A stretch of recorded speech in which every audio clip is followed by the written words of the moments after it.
Your charger took over on the charge. Say what? Take over. What up, Blanco?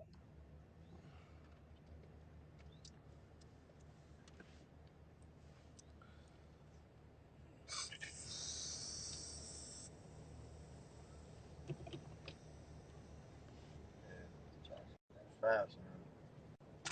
This like a USB, huh? I thought it was good charger too. It's not working. Hey, peace, peace, Jay. What up, big brother? What's going on? I'm chilling, man. Let's teach these people something today.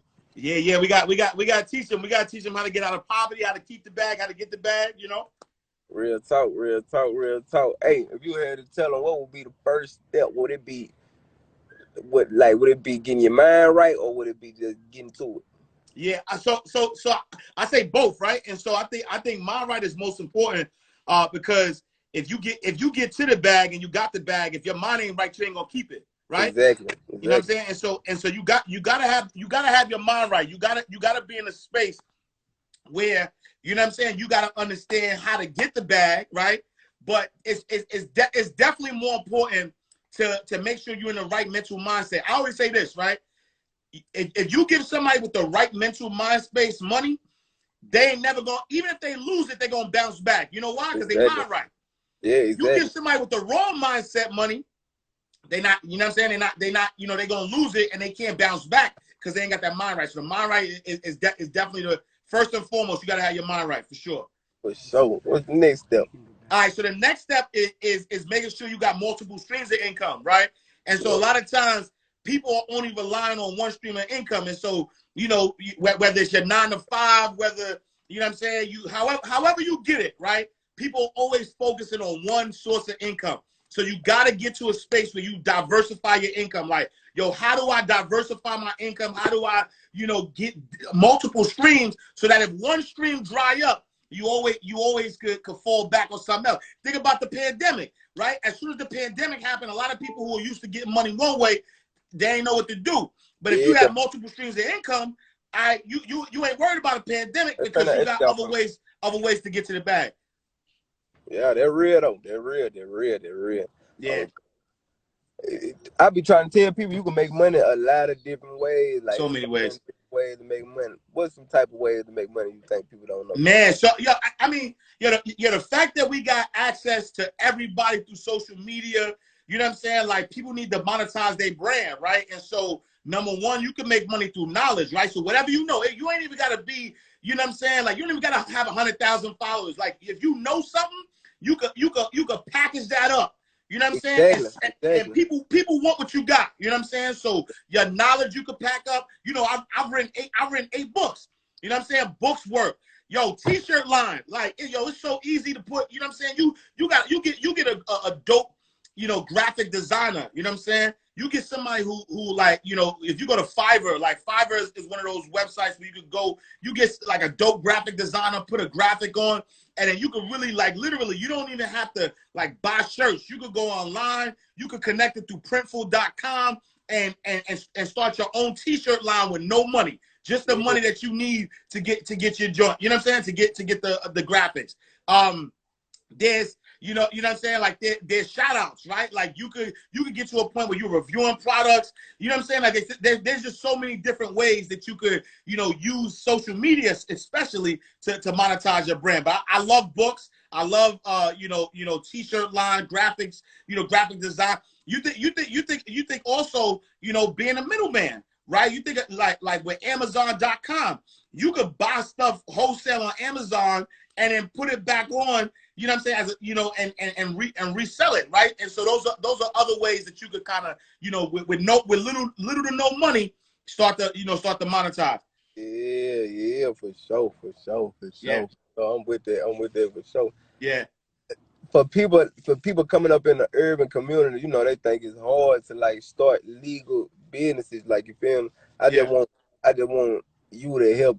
Like, I just want you to tell them something, you feel me? Give them some words of inspiration, you feel me? Let them know, like, it ain't that hard for people like us to do the things that we see other people doing. You feel what I'm saying? Nah, it's a big fact. And I think this though, right? I say this. I say we are in the best position, though, you know, us from the urban environment, right? So I'm from New York. I grew up in the projects, right? And the easiest way, the reason why it's so easy for us, because we already know how to dip and dodge. We already know how to move, right? And so imagine, you know, taking that same skill set that we get, right, from the bottom, that same skill set. If you take that skill set and you use it, you know what I'm saying, at your 9 to 5, if you use it, you know what I'm saying, as an entrepreneur, you can't lose. You know what I'm saying? And so, you know, like street vending, you know what I'm saying, selling t-shirts, you know, so here's what I would say though to somebody from the urban environment who, you know, is just starting out. Take one step at a time though. You know what I'm saying? Because consistency is what's going to get you rich. It's not fast money that's going to get you rich. It's consistency that's going to get you rich. So when you start off, right, you might start off with a t-shirt, right? You might start off with a sweatsuit, and you might have to grind it out for the first few months. You might have to grind it out and take all that money, put it back in your business, grind it out, take all that money, put it back in your business. But I promise you though, if you stay consistent, it's going to keep building and building and building. And the skills that you're learning, you're not going to just do it at a bigger level. And that's how you do it. I think that a lot of us who come from this urban environment, because we've been down so long, we just tired. We just like, yo, I'm tired. I want to get it however I live. You know what I'm saying? And so we decide to start putting ourselves in situations that sound good, that sound quick. But I mean, in any situation, you know, the faster the money, the higher the risk. You know what I'm saying? And so what's the point, right? What's the point of trying to, you know, get it out the mud, and then you get into a situation where you can't enjoy the fruits of your labor. So you might as well do the slow grind. You know why? Because the slow grind gonna last you longer. You know what I'm saying? The fast grind, all right, cool. You might have a good summer. You might have a good 2-3 years. You might be shining. But if you go to slow grind, you have a good 10 years. You got a good 20 years, a good 30 years. You know what I'm saying? So, you know, I would tell anybody, you know what I'm saying, who come from nothing, you in the best position because you ain't got nothing to lose. Exactly. But that energy though, don't take that nothing to lose energy and direct it in the wrong way. Take that nothing to lose energy and direct it in the right way. Because I promise you, you walk into that door, that legal trap, that legal money, you walk in that door, that same energy that you ain't got nothing to lose, yo, you're gonna outwork them, you're gonna outgrind them, and then you're gonna eat forever. Your family gonna eat forever. You know what I'm saying? So how did you get started? Yes, I started selling t-shirts, bro. So I started 8 years old, man. I was packing bags at the local supermarket. Then 125th Street, I was selling t-shirts, mixtapes on 125th Street. You know what I'm saying? And so I got the grind. And then one day I got a you know, somebody said they was hiring at the bank. You know what I'm saying? So I was 19 years old. I went and got a teller job at the bank, and the rest is history. You know what I'm saying? And that's what I'm trying to say though, right? Is that when I got into the bank, the same hustle that I had from packing bags, the same hustle that I had from selling mixtapes and t-shirts on the street, I just took that same hustle. I took it to the bank, and then I was able to, you know what I'm saying, like rise, you know, throughout the bank. And throughout the bank, I was a branch manager. I was the CEO of a credit union. You know what I'm saying? And then it got to a point where I was like, yo, you know what? I'm making more money for the people at the bank than I'm making for myself. So I was like, yo, I'm out of here. And so then I started writing my own books. And so I started writing books. I started, you know what I'm saying? I started doing the entrepreneurship grind. And now we're here, you know what I'm saying? You know, 15 years later, and I'm doing well as an entrepreneur because you know what I'm saying? I use all of those skills, man. All those skills I got from the streets. I use that to really elevate me on a corporate level. You know what I mean? Well, you really can start anywhere for real. Yeah. Yo, I'm telling you, that's the biggest lie they told us, was that we got to go to school and we got, you know what I'm saying, we got to work hard. We got to, like, nah. And I'm not saying there's nothing wrong with going to school, but what I am saying is, yo, you can literally start right now. You can start wherever you are. Like, there isn't anything that you can put your mind to that you can't have. All you got to do is make the decision. All you got to do is make a decision in your mind. You like, yo, you know what? This is what I'm going to do. And the great thing about this time now is that we have access to the internet, right? And so anything you want to do, you could research it, you could study it, and all you got to do is take the action. But that's what I'm saying. Be consistent though, right? It's the reason why a lot of us fail is because we not consistent. We'll start something and then it don't go the way we want it to go, and then we wind up saying, you know what, I'm gonna do something else. All I want y'all to do is be consistent. Start it, but keep going. Keep going. You fail, figure out what you did wrong, how you can do it over, and just keep going and keep going. And if you have that mentality of never giving up at anything you want is yours. For sure, for sure. What's some of the books you wrote that they can learn from? Yo, this one, look, I'm gonna give you this one, man. So rest in peace to Nipsey Hussle, right? And so Nip taught us everything. Nip taught us the whole game. And so, when he passed away, I'm like, yo, he gave up too much game for us to not pick it up. So I got a book called Hustlenomics, right? Mm-hmm. And it's money, ownership, and business lessons inspired by Nipsey Hussle. So what I did was I took all of, a lot of his raps and really just put them down into business lessons. I actually give away that book for free. So if y'all go to hustlenomics.com, you could download Hustlenomics for free. I'm giving you all the game, based on the words of Nip. I got a book called The Wake Up Call. I'm a big fan of Jay-Z, and so I listen to Jay-Z's 444 album. Nothing but game. And so I wrote a book called The Wake Up Call, Financial Lessons, learned from 444. And that's nothing but game. So I would say those are the top two. I would say, that I would advise anybody to pick up. Hustlenomics, go to hustlenomics.com. That's free. And then The Wake Up Call. But all my books are available on Amazon as well. Oh yeah, for sure. Yeah. What else? Yeah. I had forgot it. And another thing I want to say though too, right, is a lot of because we talking about getting out of poverty, right, and talking about getting it back. Yeah. A lot of times when we start to celebrate too fast. You know what I'm saying? And so while we up, we start spending our money, right? We start spending our money on depreciating assets, right? And so what is a depreciating asset? That just means that if you take your money and you put it into something that's not paying you back, you ending the cycle of money. And so that's the number one thing, right? If we want to get out of poverty, the number one thing that we need to do is make sure that we are buying an asset. And what does that mean? And so I'm not saying you can't get no car. I'm not saying that you can't floss, but make sure your hard work is not what's paying for it. So I want you to buy an asset, right? Anybody, as you start, you like stay down, right? Stay down, grind it out. But when you start to build and you start to make money, you start to change your situation, I want you to start investing into income producing asset. Yo, buy a duplex. Yo, buy a house that is a duplex where you can rent it out and now you're a landlord, right? Mm-hmm. Imagine that, right? I'll give you a prime example. Somebody come up and they got $100,000 that they could buy a car with. What if they took that $100,000 and bought and put that down as a down payment on a 2-family house? That 2-family house, they get a tenant. That tenant is paying them, $3,000 a month.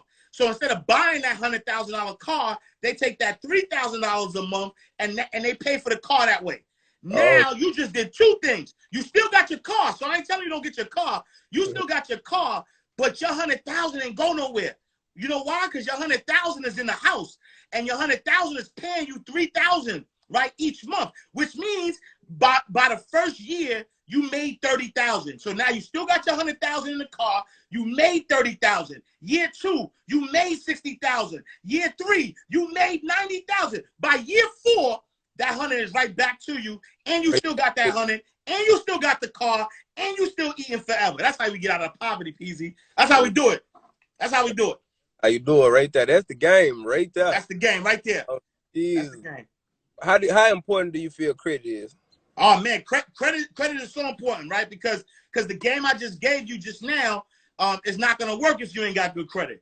You know what I'm saying? Because if you don't have good credit, then how are you gonna make your money stretch, right? And so that 2-family house probably gonna cost $300,000. I mean, depending on where you are. And so that $100,000 is just gonna be a down payment for you, right? And it don't even gotta be $100,000, right? Imagine, there's things called FHA loans, right? And so a FHA loan is a government-sponsored loan that allows you to buy a house, right? Mm-hmm. And they only require 3.5% down, right? And so I'll give you an example. Let's say, you know, a duplex costs $100,000.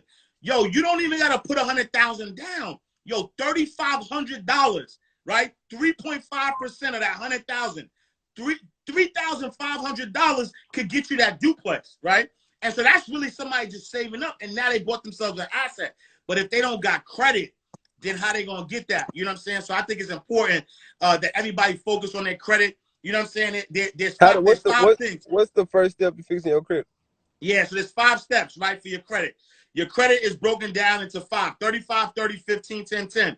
35% of your score is your payment history, paying your bills on time. 30% of your score is your usage ratio, how you using your credit. 15 is how long you have credit. 10% is your credit mix, the different type of credit you have. And the last 10% is any new credit. Yo, you don't even got to remember all that. Just remember 2 things. Remember, pay all your bills on time, right? Make sure that if you borrow money, that you never let, you know, you never let your bills late, right? Number 1.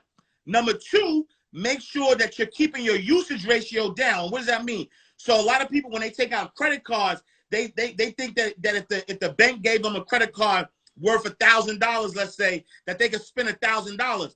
I'm saying you gotta make sure that you only spend 30% or less of your credit cards, right? So if you get $1,000 credit card, don't use $1,000. Use $300, which is 30% of that 1,000. And if you do those 2 things, right, that's 65% of your score. If you make sure that your bills are never late, if you make sure that you're paying down all your credit cards, that's going to help you get a good credit score, right? Your credit score goes from 300 to 850, and so a lot of times all you need is over 650 in order to start getting you know, being able to buy a house, right, or buying real estate or investment property. And so I'm saying you don't got to shoot for the 850, at least a 650, so that way you'll be in the game. Oh shit, that's hard. I ain't gonna lie, man. I ain't gonna lie. I feel like we should do like one of these segments, like once, like twice a month or something like that. You feel me? Yeah, now it's important, bro, because here's the deal, right? You know why it's important? Because I'm telling you, this is the best time for us to get right. There's no barriers, there's nothing stopping us, right? And like, yo, we can literally like flip the game, right? We can flip the game and be at a space where we setting up our kids, right? It's like our kids, we break generational curses. And you think, you know what I'm saying? Like being somebody who understands the street life, like a lot of times it's just the circumstance. It's just being in a situation where you're back against the wall. But imagine if we all eating. Imagine if we learning this and now we teaching our kids how to create residual income. So like I'll give you a prime example, right? That play I gave you about, you know, buying a home and then flipping that, yo, after 4 years you made your money back. But what happens after 10 years? What happens after 20 years? Yo, your kids are straight, right? Because they still making that money and you don't physically have to work for it. And so that's the name of the game, man. Assets over liabilities. We need to get to a space where we buying assets. We let the assets pay for the liabilities, which means we can still live life and still continue to let our money work for us. Yeah, exactly. Yeah, that's real. I ain't gonna lie. Like I swear, that's what the fuck, fam. I appreciate you, big brother, for getting on here and spending this game, man. You Nah, salute, King. Salute. Yeah, like, you know, in the urban community, we ain't got too many people who teach us stuff like this. We gotta learn everything on our own. You feel what I'm saying? So I really appreciate you taking out your time. And I'm serious about doing this like 2 times a month, for real. Now let me know, bro. Whatever you need, man, because I feel like, you know what I'm saying, like it's our duty, right? It's our duty as the OGs to really get that game, man. Get a right game though, not the game that's gonna get nobody jammed up, right? It's our duty as the OGs to get that game that's gonna set our families for life. So whenever I appreciate you, big bro. Yo, salute, King. For sure.